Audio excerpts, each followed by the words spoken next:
ভবন ঢাকায় সিএসপির প্রকল্পের কর্মকর্তা কর্মচারীদের ধারা সরকারি মাধ্যমিক বিদ্যালয়ের শিক্ষকদের লাঞ্ছনার প্রতিবাদে বুধবার 18 সেপ্টেম্বর বেলা 11:30টায় চাঁপাইনবাবগঞ্জ প্রেস ক্লাবের সামনে মানববন্ধন কর্মসূচি পালন করে চাঁপাইনবাবগঞ্জ সরকারি মাধ্যমিক বিদ্যালয়ের শিক্ষকবৃন্দ।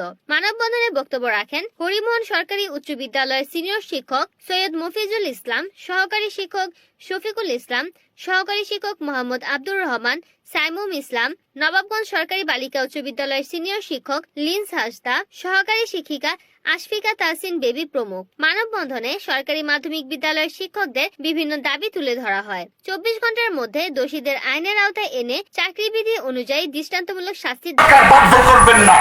আমরা শিক্ষক, আমরা শিক্ষাঙ্গনে ভালো থাকবো। আমাদেরকে আমাদের সুস্থ পরিবেশ, আমাদের যৌক্তিক পদসেবন, আমাদের পদোন্নতি